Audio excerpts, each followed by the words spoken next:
Hola a todos, soy Génesis. Es un gusto saludarles y darles la bienvenida a este espacio donde desglosamos los hilos que mueven el mundo. En un contexto global donde la incertidumbre es la única constante, comprender los mecanismos que rigen el orden internacional no es una opción, sino una necesidad estratégica. Hoy nos alejamos de la superficie para analizar las fuerzas profundas que están redibujando nuestro futuro, la intersección entre el capital, el marco jurídico y la geografía. En este análisis exploraremos los conceptos que están reconfigurando el tablero geopolítico contemporáneo. No se trata solo de trazar fronteras, examinaremos cómo la geoeconomía ha desplazado el centro de gravedad del poder. La metamorfosis de una globalización que se resiste a desaparecer y el papel del derecho internacional como el nuevo campo de batalla de las superpotencias, abarcando desde la protección de los derechos humanos hasta la soberanía sobre los recursos del fondo marino. Pero, ¿por qué debería importarnos esto? Porque lo que sucede en un puerto en Asia o una decisión legal en la otra punta del mundo afecta el precio de lo que compras, la seguridad de tus datos y la paz global. Estamos en una era de geopolítica jurídica, donde las leyes no solo sirven para hacer justicia, sino para proyectar poder. Entender estos temas es la diferencia entre ser un espectador confundido y un ciudadano informado, que comprende por qué el equilibrio de poder se está moviendo hacia nuevas latitudes. Para profundizar en estos pilares, debemos entender que la geoeconomía no es solo una alternativa a la guerra, sino una forma de conflicto por otros medios. Se basa en la premisa de que la interdependencia entre países, el hecho de que todos necesitamos algo de los demás, puede ser utilizada como un arma. Actualmente el poder no reside solo en poseer territorio, sino en la capacidad de interrumpir el flujo de suministros vitales del adversario, mientras se protege el propio.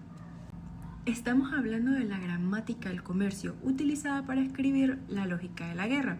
Los estados hoy compiten ferozmente por el control de recursos críticos, como el litio para las baterías o las tierras raras para la tecnología militar, convirtiendo los acuerdos comerciales en verdaderos tratados de defensa, donde el intercambio de bienes es secundario a la lealtad política. Esta dinámica redefine por completo el equilibrio de poder en nuestra era. En el pasado, el equilibrio se mantenía mediante alianzas militares y armamento nuclear. Hoy el balance es mucho más frágil porque depende de redes económicas invisibles. Las grandes potencias han descubierto que es mucho más efectivo y a veces menos costoso asfixiar la economía de un rival mediante sanciones financieras o bloqueos tecnológicos que iniciar una campaña militar. En este tablero, el poder está fragmentado. Un país puede ser una potencia militar, pero si no posee autonomía tecnológica o si su moneda no tiene peso internacional, se vuelve vulnerable. El orden internacional actual se asemeja a una red donde el nodo más conectado y el que posee las llaves de la tecnología avanzada es el que realmente dicta las normas, obligando a los demás a alinearse para no quedar aislados del progreso. Este cambio en la balanza de poder es el motor que está impulsando la transformación de la globalización tal como la conocíamos. Durante décadas, el mundo se movió bajo la premisa de producir siempre en el lugar más barato, sin importar la distancia o el riesgo político. Sin embargo, las crisis recientes han demostrado que esa eficiencia era peligrosa. Por eso estamos pasando de una globalización basada en el bajo costo a una basada en la seguridad. Este proceso se manifiesta en la relocalización en zonas cercanas, donde las empresas prefieren instalar sus fábricas en países geográficamente próximos para evitar que un problema en los puertos o una crisis de transporte detenga su producción. Es una búsqueda de estabilidad sobre el ahorro inmediato. Pero la tendencia va más allá de la geografía y entra en el terreno de la confianza política a través de la relocalización entre aliados estratégicos. En lugar de comerciar con cualquier nación que ofrezca un buen precio, los estados ahora incentivan a sus empresas a mover sus centros de operación hacia países que compartan sus valores, sistemas legales y visiones del mundo. Ya no se trata de solo estar cerca físicamente, sino de estar alineados ideológicamente. De este modo, la globalización no se está acabando, sino que se está reorganizando en bloques de confianza. El mapa de comercio mundial se está redibujando, no por la eficacia de las rutas, sino por la solidez de las amistades políticas. creando un mundo donde la seguridad del suministro es la nueva moneda de cambio. Esta reconfiguración de bloques de aliados nos lleva directamente a una dimensión que a menudo pasa desapercibida, pero que es el verdadero esqueleto de poder moderno, la geopolítica jurídica. Si la geoeconomía es el músculo, la ley es el sistema nervioso que lo dirige. Hoy en día, las fronteras más difíciles de cruzar no son las de tierra, sino las de los marcos normativos. Los estados ya no solo proyectan poder con barcos o divisas, sino a través de la extraterritorialidad de sus leyes. Esto significa que un país puede imponer sus estándares de privacidad, sus normas ambientales o sus regulaciones financieras a empresas que están al otro lado del océano.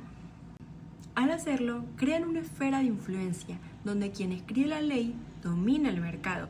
En esta nueva frontera de control, pertenecer a un bloque de aliados implica adoptar su arquitectura legal, transformando el derecho en un instrumento estratégico para excluir a rivales sistémicos que no se ajustan a esas reglas del juego.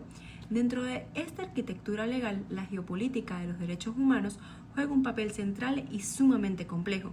Lejos de ser solo un ideal ético universal, los derechos humanos se han convertido en una moneda de cambio y un factor de legitimización en el tablero internacional.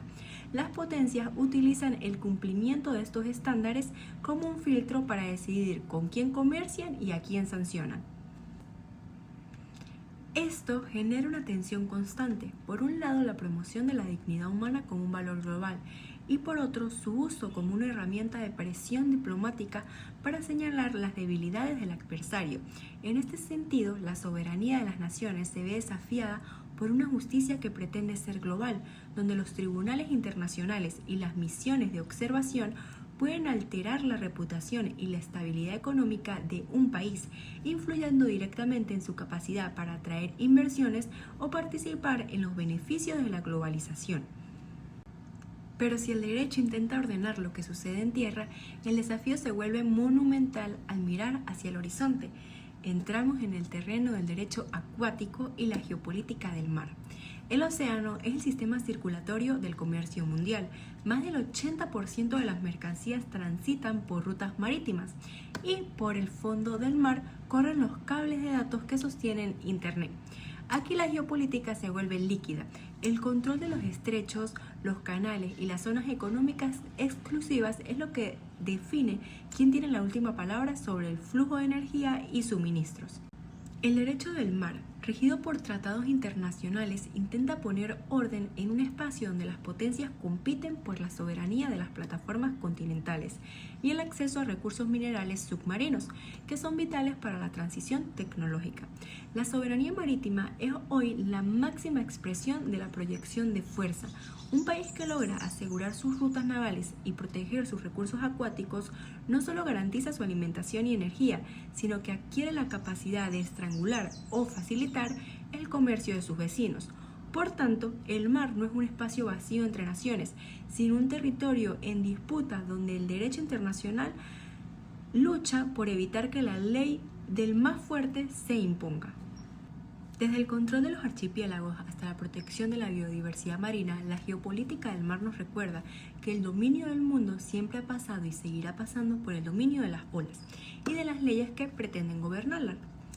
Esta red de alianzas y normativas nos permite entender que el poder en el siglo XXI no es estático, se desplaza entre lo que dictan los tribunales, lo que fluye por las cuentas bancarias y lo que navega por nuestros océanos. Al final del día, la geopolítica jurídica y el derecho acuático son las herramientas con las que las naciones aseguran su supervivencia y prosperidad en un entorno cada vez más competitivo. La lucha por los derechos humanos y el control de las rutas marítimas no son temas aislados, sino las piezas finales de un rompecabezas donde la soberanía ya no es solo defender una frontera, sino garantizar que las leyes y los mares trabajen a favor de nuestros intereses nacionales. Para cerrar nuestro análisis de hoy, quiero que te quedes con esta idea central. El mapa del mundo ya no solo dibuja con tinta sobre un papel, sino con códigos legales, flujo de capital y el control estratégico de los mares. Hoy hemos descubierto que la geoeconomía ha convertido el comercio en el frente de confrontación estratégica. La globalización no está desapareciendo, sino que se está transformando en una red de aliados estratégicos que prioriza la seguridad sobre el costo. Y finalmente, que el derecho, tanto en tierra como en el mar, es la frontera final donde se decide quién lidera el orden internacional. El equilibrio de poder ya no depende solo de quién tiene más fuerza, sino de quién es más inteligente para usar las reglas del juego a su favor. Muchas gracias por llegar hasta aquí.